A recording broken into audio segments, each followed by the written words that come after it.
السلام علیکم ورحمۃ اللہ وبرکاتہ۔ الحمد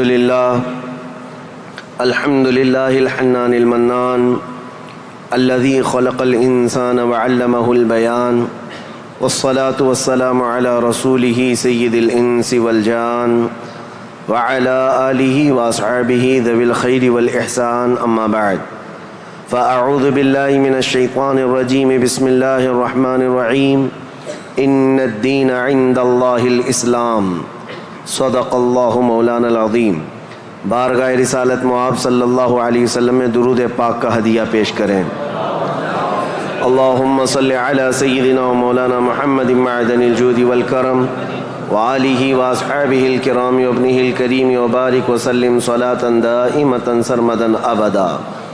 ایک عرب نے آدمی کا بول بالا کر دیا، خاک کے ذروں کو ہمدوش ثریا کر دیا، خود نہ تھے جو راہ پر اوروں کے ہادی بن گئے، کیا نظر تھی جس نے مردوں کو مسیحا کر دیا۔ آج سے میرے عزیزو ہمیں تاریخ اسلام سننی ہے۔ اسلام کی نشو و نما اور اس کی ترویج و اشاعت اس دن سے ہی شروع ہو چکی ہے جس دن سب سے پہلے انسان آدم علیہ السلام نے اس روئے زمین پر قدم رکھا ہے، لیکن آج کے دور میں ہم اسلام نام سے جس دین کو جانتے اور پہچانتے ہیں وہ میرے آقا صلی اللہ تعالیٰ علیہ وسلم کی شریعت طاہرہ ہے۔ اسلام کی تاریخ سننے سے پہلے ہمیں تھوڑا پیچھے کے تمام حالات بھی جاننا ضروری ہے، کیونکہ اسلام کی ترویج و اشاعت اور اس کی تبلیغ کے لیے جو زمین منتخب کیا اللہ رب العزت نے وہ عرب کی زمین ہے۔ عرب دنیا کے جغرافیہ میں کیا حیثیت رکھتا ہے، اس کی سچویشن جو ہے وہ کتنی امپورٹنٹ ہے وہ سمجھنا ضروری ہے۔ تو سنگلاخ زمین ہے، صحرا، پانی کی قلت، یہ تمام چیزیں عرب میں موجود ہیں، لیکن اسلام کی ترویج و اشاعت کے لیے اس زمین کو منتخب کیا گیا ہے۔ پہلی بات تو اگر میں اس تاریخ کی ابتدا کے لیے کہوں تو ظاہر سی بات ہے، کل ہم نے عرض کیا اسلام آدم علیہ السلام سے چلا، لیکن عرب کی سرزمین پر یہ دین ابراہیمی کے نام سے آیا۔ سب سے پہلے سیدنا ابراہیم خلیل اللہ علیہ الصلاۃ والتسلیم، اس وقت اللہ تبارک و تعالیٰ نے آپ کو مبعوث فرمایا جب دنیا میں کفر و شرک اور گمراہی و ضلالت پھیل چکی تھی، لوگوں میں کثرت سے اپنی عبادت کروانے کا رواج ہو چکا تھا۔ جیسے کہ نمرود کا زمانہ تھا، وہ طاقت و قوت کے بل بوتے اپنی عبادت کرنے پر لوگوں کو مجبور کرتا۔ اس دور میں سیدنا ابراہیم علیہ السلام تشریف لائے عراق بابل کے شہر میں، عراق کا ایک شہر بابل میں، اور وہاں سے آپ نے نور ہدایت کو منور کیا، ایک خدائے واحد کی عبادت کی طرف لوگوں کو بلایا۔ آپ کی آبادی دشمن ہوئی، خاندان دشمن ہوا، بادشاہ دشمن ہوا، بدلے میں آپ کو آگ میں جھونک دیا گیا۔ آپ وہاں سے نکل کر مصر چلے گئے۔ مصر کی سرزمین کو آپ نے اپنا جائے قیام بنایا، وہیں پر رہنے لگے۔ آپ کی شادی حضرت سارہ سے ہوئی، اولاد نہیں تھی برسوں تک۔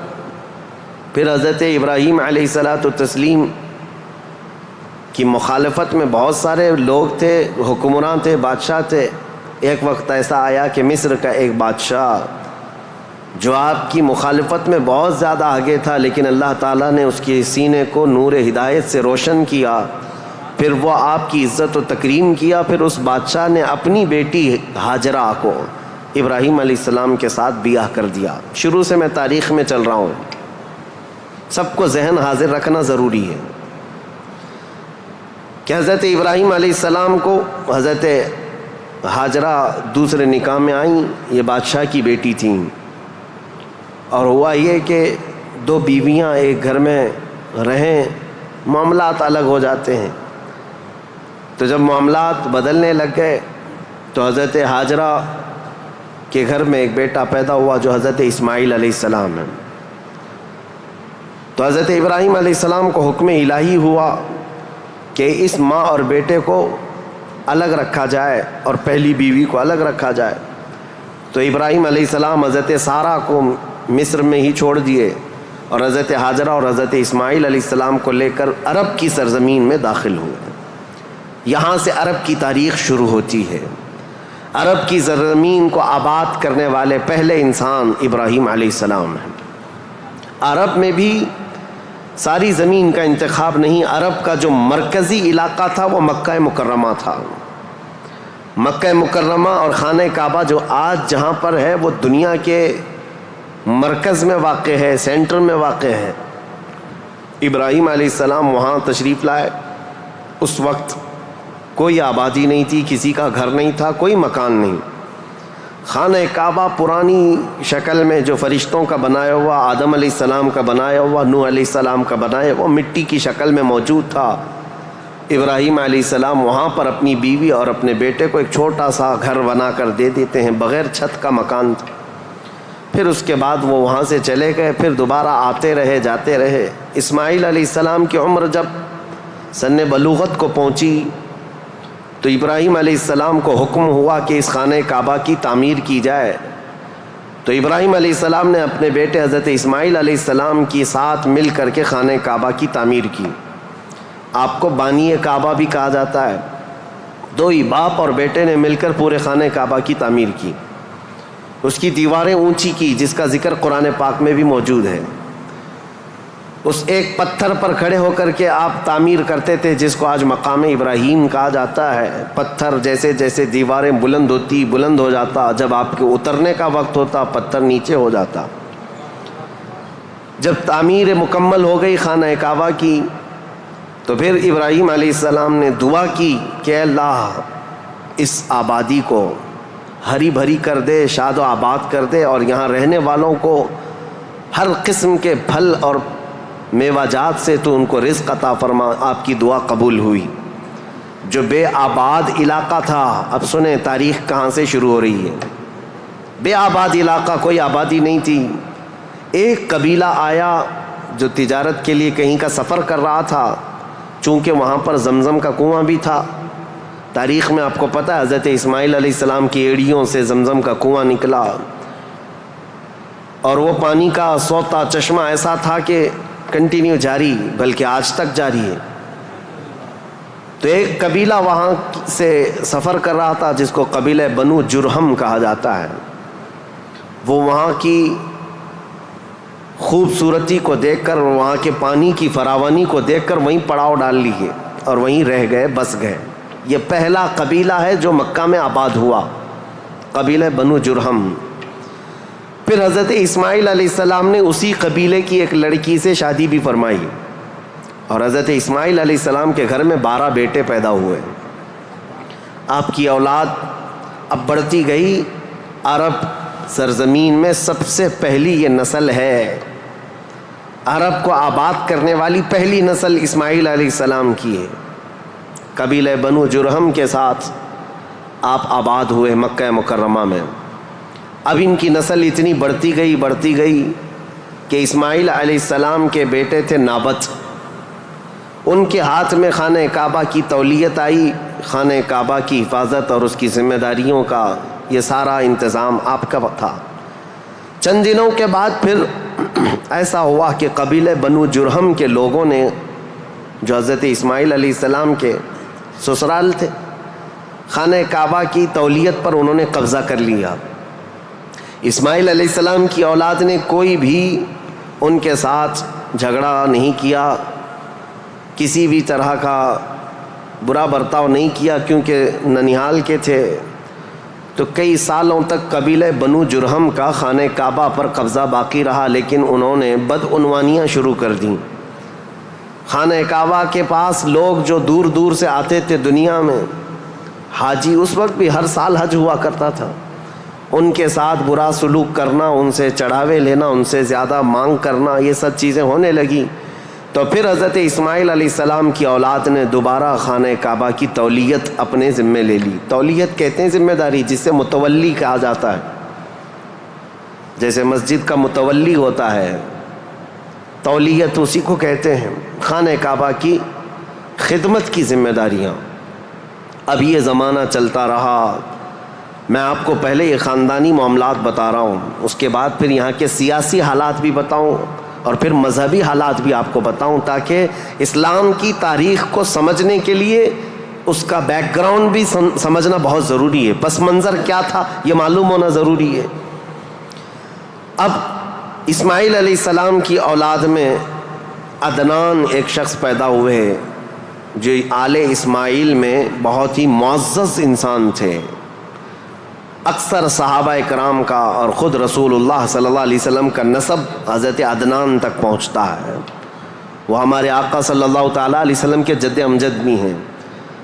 عدنان نے مکہ مکرمہ کی ذمہ داریاں سنبھالی اور اس کے بعد اب آبادی اتنی بڑھ گئی کہ ان لوگوں کو تجارت کے لیے اور اپنے معیشت کے لیے، اپنے معاش کے لیے دور دور جانا پڑا، مکہ چھوڑ کر کے باہر جانا پڑا، آبادی بڑھتی چلی گئی مکہ مکرمہ کی۔ اور اس کے بعد زمانے کے صبح شام گردش لیل و نہار جس کو کہتے ہیں، آتے گئے ایسے کہ آل اسماعیل علیہ السلام کی اولاد کا قبضہ یا ان کی خدمت کا معاملہ خانہ کعبہ پر ڈھیلا پڑتا چلا گیا۔ پھر کوئی دوسرا قبیلہ آیا، بنو خزاعہ، انہوں نے خانہ کعبہ کی تولیت اپنے حصے میں لے لی۔ اب جو اصل تاریخ شروع ہوتی ہے وہ میں بتانا آ رہا ہوں۔ تو برسوں برس اسی طرح سے گزرتے گئے اور پھر ایک شخص پیدا ہوئے جن کا نام فہر تھا۔ یہ اسماعیل علیہ السلام کے اولاد میں فہر نام ہے۔ فہر کا ایک لقب تھا قریش، اور یہیں سے قریش خاندان کی ابتدا ہوتی ہے۔ قریش ان کا لقب تھا اور اصل نام تھا فہر بن غالب۔ تو حضرت فہر جو رسول اللہ صلی اللہ علیہ وسلم کے پردادا ہوتے ہیں، یہ پیدا ہوئے اور ان کی اولاد ہوئی، اور اس کے بعد اب قریش خاندان کی ابتدا ہوئی، لیکن جگہ جگہ یہ لوگ منتشر ہو گئے، کچھ مکہ میں رہے، کچھ باہر رہے، لیکن خانہ کعبہ کی تولیت کی اور وہاں کا سارا قبضہ جو ہے بنو خزاعہ قبیلے کے ہاتھ میں تھا۔ پھر زمانہ بدلتا ہوا یہاں تک پہنچا کہ اسماعیل علیہ السلام کی اولاد میں یعنی قریش خاندان میں ایک شخص پیدا ہوئے جن کا نام قصی تھا۔ یہ تاریخ کے بہت اہم آدمی ہیں، بہت اہم ترین شخصیت ہیں قصی۔ ساری سیاست عرب کی وہیں جا کر ختم ہوتی ہے۔ قصی ایک کلاب کے بیٹے تھے، لیکن ایسا ہوا کہ باپ کا انتقال جلدی ہو گیا۔ قصی جو ہے بنو عزرہ قبیلے میں ہی پرورش پائے اپنے ننیھال میں۔ جوان ہوئے تو آپ کو بتایا گیا کہ تمہارا خاندان تو اسماعیل علیہ السلام کا خاندان ہے اور خانہ کعبہ کے وہ ذمہ دار رہے ہیں، متولی رہے ہیں۔ تو وہ اپنے ننیھال کو چھوڑ کر کے جب مکہ آئے تو قصی یہ جوان تھے، بھرے جوان تھے۔ آتے ساتھ ان کے اندر وہ ہنر تھا، پیشانی میں وہ چمک تھی کہ جو دیکھتا دیکھتا رہ جاتا۔ ظاہر سی بات ہے وہ چمک کسی اور کی نہیں تھی، وہ نور مصطفیٰ کی تھی۔ قصی نے آتے ساتھ ہی لوگوں کو اپنی طرف مائل کر لیا، لوگ جوق در جوق قصی کے گرویدہ ہو گئے۔ پھر قصی نے سارے قریش کو جو ادھر ادھر منتشر تھے سب کو مکہ میں جمع کر دیا، اور بنو خزاعہ قبیلے کے ہاتھ میں جو خانہ کعبہ کی تولیت تھی اس کو حاصل کر لیا۔ اب دوبارہ حاصل کرنے کے بعد اب تک مکہ مکرمہ میں یا خانہ کعبہ کی خدمت اور حرم میں جو معاملات چلتے تھے وہ یوں ہی چلتے تھے۔ جو ذمہ دار ہے اس نے جو دیکھ لیا وہ کر لیا، لیکن قصی نے باضابطہ ڈپارٹمنٹ بنائے، شعبے بنائے، حکومت کا اسٹیبلشمنٹ جس کا طرح ہوتا ہے پورا انہوں نے بنایا۔ انہوں نے ذمہ داریاں بانٹیں، سقایا، رفادہ، سدانہ، یہ سب نام رکھے گئے ہیں، یعنی انہوں نے شعبے ایسے بانٹ دیے، ڈپارٹمنٹ تبدیل کر دیے گئے کہ یعنی کئی قبیلوں کو جمع کیا مکہ میں اور کہا جب کبھی کہیں جانے کی ذمہ داری ہوگی، جھنڈا اٹھانے کی ذمہ داری، وہ ایک بہت اہم ذمہ داری ہوتی تھی، وہ ایک قبیلے کو سونپ دیا۔ اور ہر سال جو حاجی آتے ہیں مینا میں ان کو پانی پلانا اور کھانا کھلانا، اس کو سقایا کہا جاتا تھا، وہ ایک قبیلے کی ذمہ داری دے دی گئی، سقایا، یہ ڈپارٹمنٹ پوری منسٹری ہو گئی۔ اور اس کے بعد رفادہ، یہ ایک ذمہ داری ہے جو حاجی آیا کرتے ان کو پیسوں کی ضرورت ہوتی، کہیں دور دراز سے سفر سے آئے ہوتے ان کی مالی مدد کی ضرورت ہوتی، وہ ایک خاندان کے ہاتھ میں دے دیا گیا۔ یہ رفادہ ایک منسٹری کا نام ہے، وہ اس منسٹری کے ذمہ دار ایک قبیلے کو بنایا۔ پھر اس کے بعد سدانہ، خانہ کعبہ کی حفاظت، اس کے غلاف کو تبدیل کرنا، اس کی چابی کی ذمہ داری، اس کو کھولنا بند کرنا، اس کی صفائی کرنا، وہ بھی ایک قبیلے کے ذمے میں دے دیا۔ وہ باضابطہ ایک منسٹری بنائی گئی، ایک وزارت تھی، اور اس کے علاوہ تقریباً انہوں نے 26 منسٹریاں بنائی تھیں، شعبے بنائے تھے۔ کون؟ حضرت قصی۔ یہ دنیا میں سب سے پہلے اس طرح شعبے جات کو تقسیم کر کے، جیسے ایک جمہوری نظام ہوتا ہے، ایک ڈیموکریسی نظام ہوتا ہے، اس طرح سے آپ نے بنایا۔ اور حضرت قصی کی یہ مہارت تھی کہ پورے عرب میں آپ کا، بلکہ ہر جگہ آپ کا چرچا ہونے لگا۔ اور حضرت قصی نے اس چیز کو اتنے اونچے لیول تک لے جا کر وہاں مکہ مکرمہ کو پوری دنیا میں متعارف کیا کہ لوگ یہاں کی خدمتیں دیکھنے کے لیے آیا کرتے تھے۔ ہر قبیلے کو الگ ذمہ داریاں تھیں۔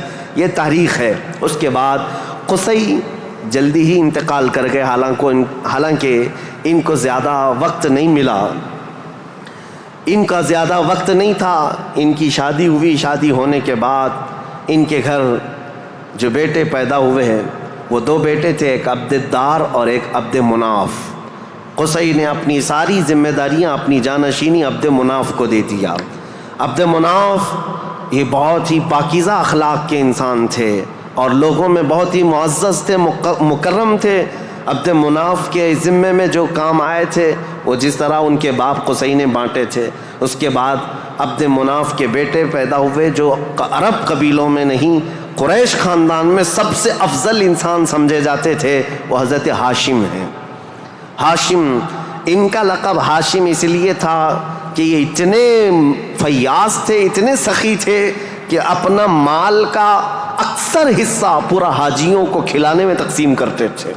ایک بار عرب میں قحط پڑ گیا تھا، لوگ بھوکے تھے اور لوگوں کے پاس مال و دولت کی کمی بہت زیادہ آ گئی، تو حضرت ہاشم نے سال بھر روٹیوں کے ٹکڑے کر کے ان کو شوربے میں ڈبو کر لوگوں کو پیٹ بھر کر کھلاتے تھے، اس لیے آپ کا لقب ہاشم ہوا۔ ہاشم اس ذمہ داری کو اس طرح سے سنبھالتے ہیں کہ خانہ کعبہ کی تولیت وغیرہ عبد الدار کے پاس تھی۔ سقایہ، رفادہ، جس کو میں ابھی نام دے کر کے جو منسٹریاں بتایا کہ یہ الگ الگ قبیلوں کے ذمے تھی، تو عبد الدار جو ایک ان کے پردادا کے ہی خاندان میں لوگ تھے، انہوں نے بدعنوانیاں شروع کی تھیں، ٹیکس لگایا، حاجیوں سے پیسہ لیا، یہ تمام چیزیں ہونے کی وجہ سے حضرت ہاشم نے وہ ذمہ داریاں بھی اپنے ہاتھ میں لے لیں۔ اب قریش خاندان میں حضرت ہاشم کے پاس جو ذمہ داریاں تھیں وہ یہ تھیں کہ آپ رفادہ یعنی حاجیوں کو مالی مدد دینے کے بھی آپ ہی ذمہ دار تھے، سقایہ مینا میں حاجیوں کو پانی پلانے کے ذمہ دار بھی آپ ہی تھے، اور سدانہ خانہ کعبہ کی چابی اور کلید بردار جو کہتے ہیں وہ بھی ذمہ داریاں آپ نے لے لی تھی۔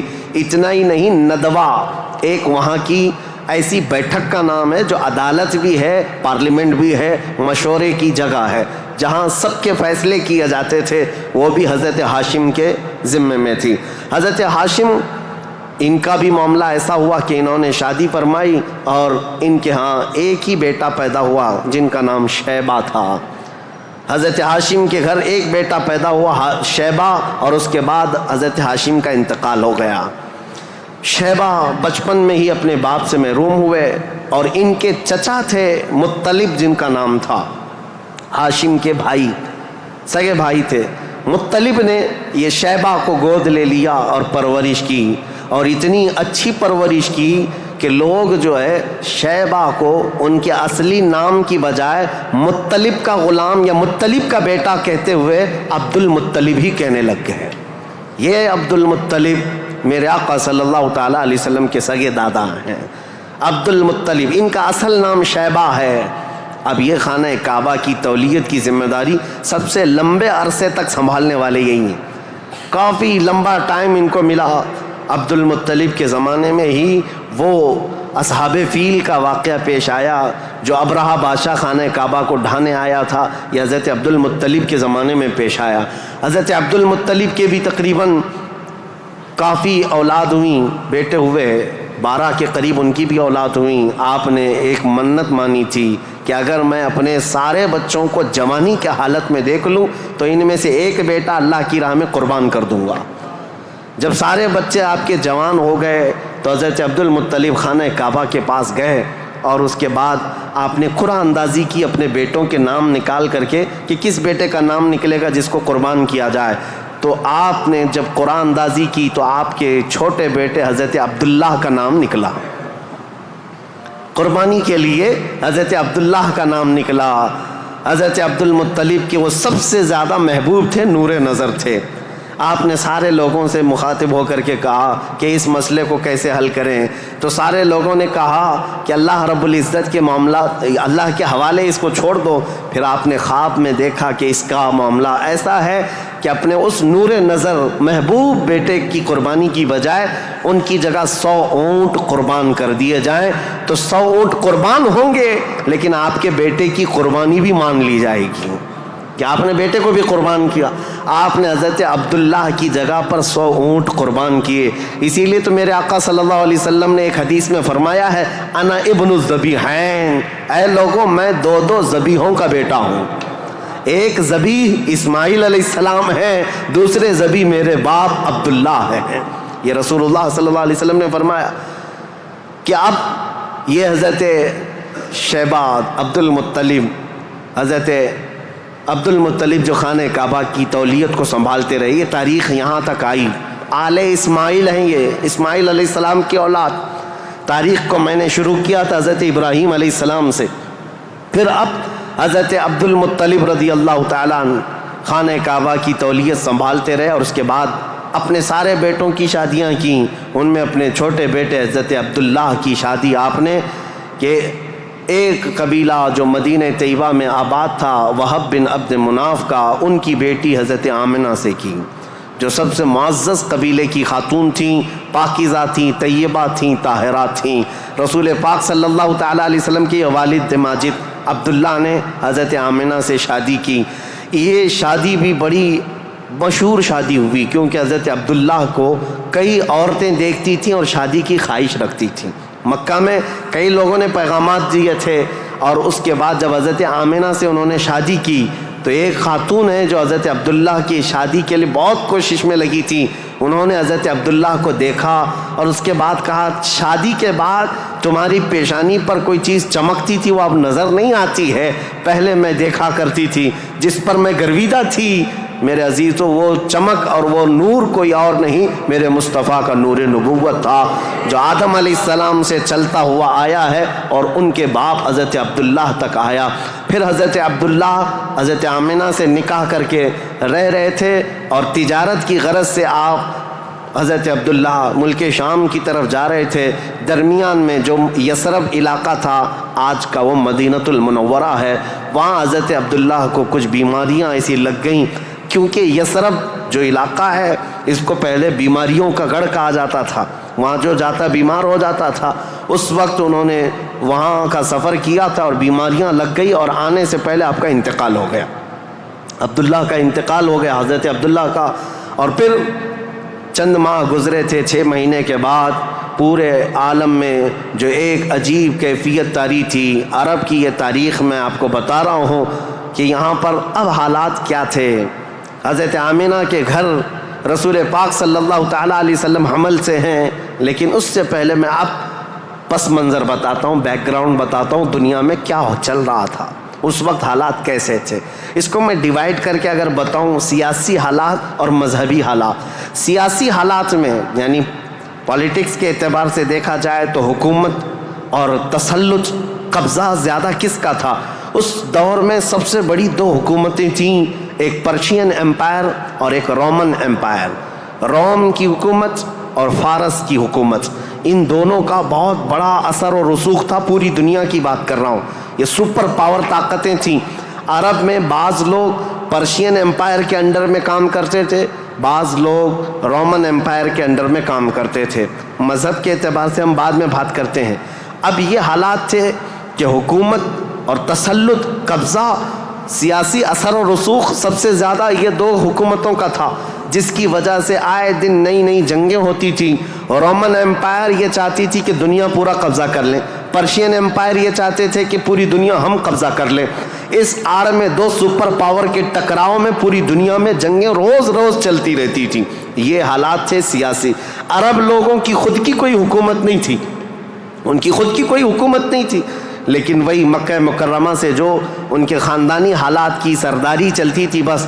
لیکن دنیاوی حکومت کے اعتبار سے یہ لوگ پرشین ایمپائر کے انڈر میں کام کرتے تھے یا پھر رومن ایمپائر کے انڈر میں کام کرتے تھے. یہ دو طرح کی حکومتیں چل رہی تھیں. اب مذہبی حالات کے اعتبار سے دیکھا جائے تو میں 4 حصوں میں تقسیم کرتا ہوں پوری دنیا کو, 4 حصوں میں. فارس جس کو آج پرشیا کہیں آپ, ایران جو آج کے دور کا ہے, اس کی سرحدیں اور بھی بڑی تھیں, بلند تھیں. پرشیا یا جس کو اس وقت پرشین ایمپائر کہا جاتا ہے. مذہبی حالات کیا تھے ان کے؟ مذہبی حالات اتنے خطرناک تھے کہ ان کے ہاں شروع سے کبھی ایک خدا کا تصور آیا ہی نہیں. یہ شرک میں ہی مبتلا رہی قوم ہے. ہمیشہ بتوں کی, ہمیشہ آگ کی پرستش کرنے میں سب سے زیادہ مشہور قوم ہے یہ پرشیا کے لوگ, یعنی فارس کے لوگ. آگ کی پوجا میں ان کا کوئی نام ثانی نہیں تھا. 1000 سال تک ایک آگ کو بجھنے نہیں دیتے تھے یہ لوگ. اس طرح کئی بت کدے تھے, کئی آتش کدے تھے. یہ فارس کے علاقے میں یہ حالات تھے کہ ایک خدا کا تو تصور ہی نہیں تھا, اور غلبہ ایسا تھا کہ جو حاکم ہوتا تھا اس کی عبادت کی جاتی تھی, جو مال والا ہے اس کے سامنے سجدے ہوتے تھے, جس کی طاقت ہے اس کے سامنے جھک جائے. یہ حالات پرشیا کے تھے. اور روما کے حالات کیا تھے؟ جو رومن ایمپائر ہے روم, یہاں پر عیسائی زیادہ طور پر آباد, اس زمانے میں بھی تھے پہلے سے بھی, کیونکہ عیسیٰ علیہ السلام کے بعد ان کے حواریوں کے ذریعے سے جو دین پھیلا وہ روما میں زیادہ تھا, جو آج کا اٹلی ہے, یونان ہے اور جورجیا وغیرہ کے علاقے آج یہ سب رومن ایمپائر کے انڈر میں تھے, اور یہاں عیسائی زیادہ تھے. لیکن ایسے عیسائی کہ اصل عیسائی دین کو انہوں نے مسخ کر دیا تھا, ختم کر دیا تھا. جو دین الہی تھا, اللہ کا دین تھا, عیسیٰ علیہ السلام جو لائے تھے, اس کو انہوں نے اتنا خلط ملط کر دیا تھا کہ عیسیٰ علیہ السلام کے جگہ جگہ مجسمے, اسٹیچو بنائے ہوئے تھے.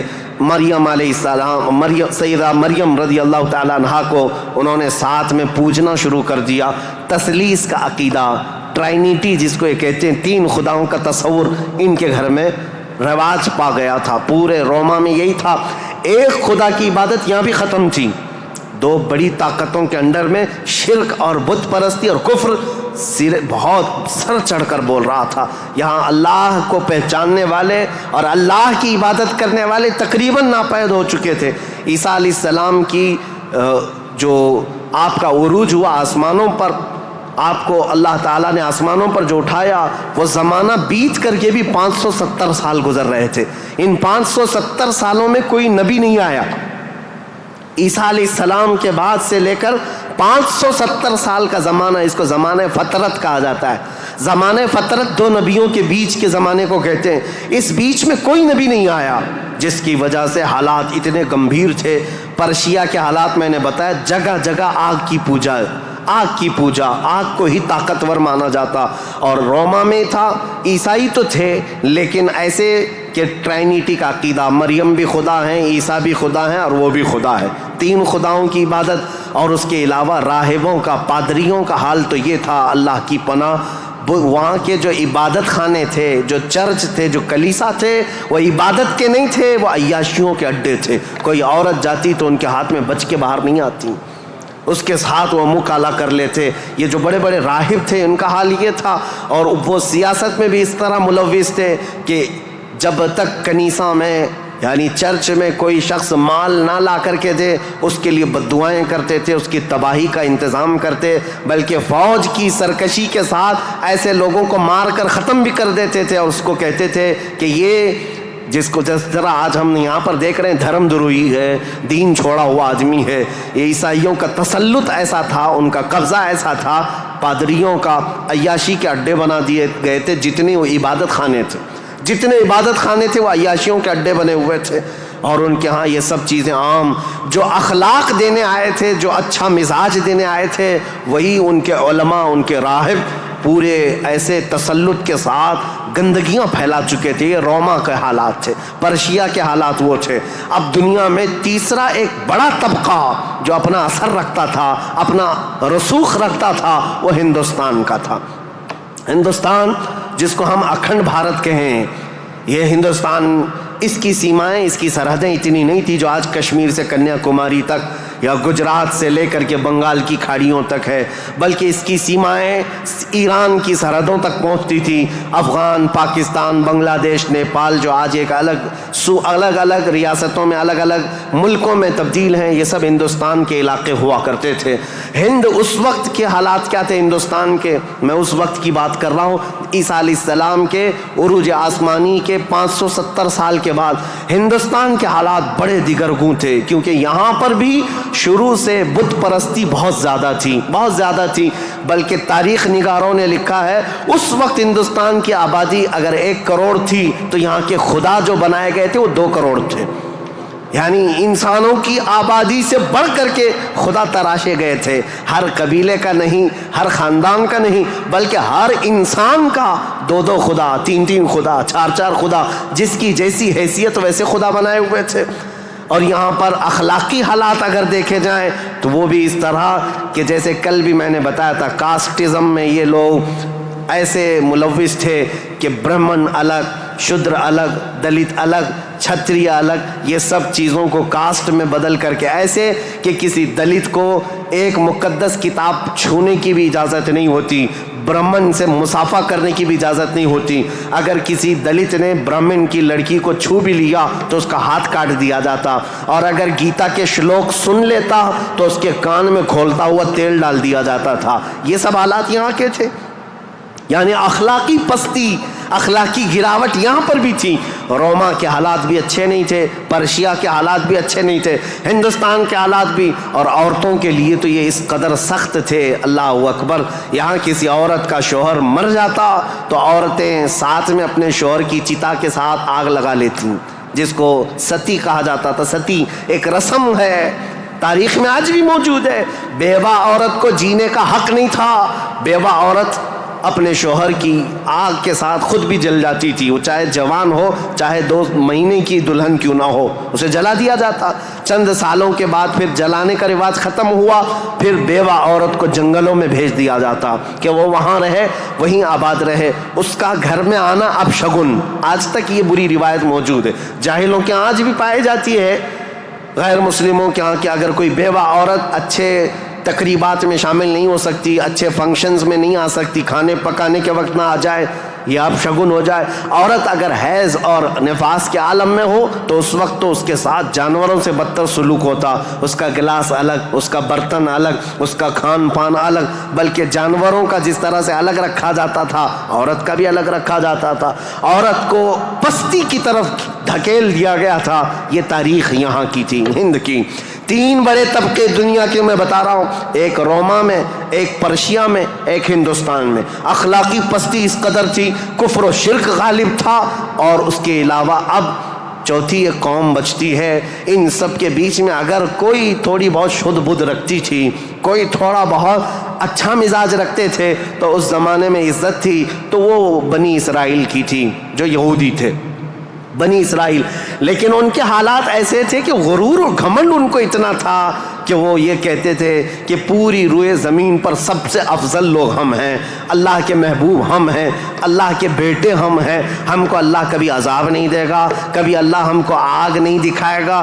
یہ سب اتنا غرور تھا اپنے افضل ہونے کا کہ کوئی نبی آتے تو ان نبیوں کا قتل بھی کر دیتے. ان بنی اسرائیل نے, یہودیوں نے 10,000 کے قریب نبیوں کا قتل کیا ہے, 10,000 کے قریب نبیوں کا قتل کیا یہ بنی اسرائیل. اور اللہ کی لعنت ان پر ایسی, اللہ کا غضب ان پر ایسا, غیر المغضوب علیہم ولا الضالین پڑھتے ہیں آپ. اور قرآن پاک میں اللہ تعالیٰ نے فرمایا ہے کہ اللہ وباء بغضب من اللہ, وہ اللہ کے غضب کے ساتھ لوٹی ہوئی قوم ہے. یہودی جو تھے بنی اسرائیل, اس دور میں ان کا حال یہ تھا کہ تھوڑے بہت یہ بت پرستی تو نہیں کرتے تھے, دوسرے خداؤں کی طرف جھکتے تو نہیں تھے, لیکن سود خوری ان کی فطرت میں داخل تھی. سود اتنا کھاتے تھے کہ کسی بھی غریب کی زندگی تباہ و برباد کر دیتے. سود کا نظام سب سے زیادہ یہ یہودیوں کی طرف سے، اور آج بھی پوری دنیا کو کریڈٹ کے پلیٹ فارم پر لا کر کھڑا کرنے والی قوم کوئی اور نہیں، یہ اسرائیلی ہیں، یہ یہودی ہیں. پوری دنیا کو کریڈٹ بانٹ کر کے، ان کو قرضہ دے کر کے، ادھار دے کر کے اس پر نفع لینا، اس پر انٹرسٹ کمانا، یہ یہودی فطرت میں داخل تھا. اور یہ سود کی لعنت ان کے ساتھ آج سے نہیں پہلے سے ہے. اس کو حلال سمجھ کر کے کھاتے ہیں، اس کو ترہ امتیاز سمجھتے ہیں، اور یہ سمجھتے ہیں یہ ہماری عقل مندی ہے، ہماری دانائی ہے کہ ہم پوری دنیا کا مال اپنی طرف کھینچ لیتے ہیں. اس کو وہ اپنی عقل مندی سمجھتے ہیں، جبکہ اللہ کا غضب ہے ان کے ساتھ. یہ چوتھی قوم تھی جو برائیوں میں ملوث تھی، سود خوری میں ملوث تھی، نبیوں کا قتل، بلکہ کتابوں کو یوں پھینک دیتے، اگر ان کے مزاج کے مطابق کوئی مسئلہ نہیں ملتا تو پھینک دیتے اور کہتے یہ کتاب اللہ کی ہے نہیں. تورات کو نہیں مانتے، تلمود کو نہیں مانتے، جس کو آج اولڈ ٹیسٹمنٹ کہا جاتا ہے، یا بائبل کو نیو ٹیسٹمنٹ جو انجیل ہوا کرتی، ان کتابوں کو پھینک دیتے. ان کے مزاج کے مطابق اگر آیتیں ملتی تو ٹھیک ہے، نہیں تو پھینک دیتے. یہ چوتھی قوم تھی. اب دنیا کی یہ حالات تھے، دنیا میں یہ حالات جہاں جہاں دیکھیں عورتوں کا استحصال یا پھر زنا، شراب نوشی، یہ سب عروج پر تھے. روما میں، پرشیا میں، ہندوستان میں اور بنی اسرائیل یہودیوں کے درمیان. اب جو پانچویں قوم الگ بنتی ہے وہ عرب کی سرزمین پر تھی، عرب لوگ تھے. عرب جو آل اسماعیل ہیں، اسماعیل علیہ السلام کی اولاد، یہ آئے تھے اللہ تعالیٰ کے منتخب زمین پر، لیکن کثرت سے ان کے ہاں بھی برائیاں گھر کر گئی تھیں. یہ ایسے ہو گئے تھے کہ ان کے ہاں بتوں کی تراشنے کی عادت بڑھ گئی. انہوں نے اپنے ہاتھوں سے خدا بنا لیے تھے. خانہ کعبہ جو مرکز تھا وحدانیت کا، اس خانہ کعبہ کے اندر بھی انہوں نے بت رکھ دیے تھے. اور خانہ کعبہ کی چھت پر ایک بت ہوا کرتا تھا جس کا نام حبل تھا، ایک بت تھا جس کا نام عزا تھا. اس کی پوجا کرنا تو حج کے ارکان میں شامل کر دیا تھا، حج کے ارکان میں تھا عزا کی پوجا کرنا. یہ حبل وہاں پر تھا. لات ایک بت کا نام تھا، عزا تھا، منات تھا. یہ سب بتوں کے نام ہیں جو انہوں نے کوئی صفا مروا پر رکھ دیے تھے، کچھ کو خانہ کعبہ کی چھت پر رکھا تھا، کچھ کو دروازے کے اندر رکھا تھا. طواف کرتے تھے ان بتوں کے سامنے آ کر کے، ننگے طواف کرتے تھے، بغیر کپڑے کے خانہ کعبہ کا طواف کرتے، ایک ہاتھ آگے اور ایک ہاتھ پیچھے رکھ کر کے، مرد ہو کہ عورتیں ہو، اس طرح سے وہ خانہ کعبہ کا طواف کرتے. یہ برائیاں ان کے ہاں بہت اخلاقی پستی میں گرتے چلے آئے. اور اس کے بعد یہ بت پرستی اتنے عروج پر ہو گئی، اتنے عروج پر ہو گئی کہ یہ اپنے خداؤں کے چڑھاوے اتنے چڑھاتے تھے.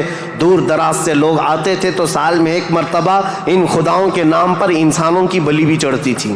کوئی جوان منتخب کر لیا جاتا اور وہ خوشی سے تیار ہوتا، اپنی گردن اس کی رکھ دی جاتی، مینا کی وادی میں اس کو ذبح کر دیا جاتا، کاٹ کر کے اس کا خون بتوں کو لگا دیا جاتا، اور یہ کہتے کہ ہم مقرب ہو رہے ہیں، ہم مکرم ہو رہے ہیں، ہم عزت والے ہو رہے ہیں. یہ تمام چیزیں تھیں. اور اس کے علاوہ ان کے ہاں شراب بہت زیادہ عام تھی. چوری کرنے والے کچھ قبیلے خاص تھے عرب میں، اور ان کا پیشہ ہی تھا راستے پر رکنا اور جاتے آتے قافلوں کو ڈاکہ زنی کرنا اور مال لوٹنا. اور اس کے علاوہ عورتوں کے لیے ان کے ہاں بھی اچھے حالات نہیں تھے. عورتوں کو تو مشین سمجھتے تھے. شادی کا کوئی ایک سسٹم نہیں تھا. کوئی مرد چاہے تو 100 رکھ لے، کوئی 50 رکھ لے، کوئی 60 رکھ لے. نہ شادی کا کوئی سسٹم ہے، جتنی عورتیں چاہے وہ رکھ سکتا تھا.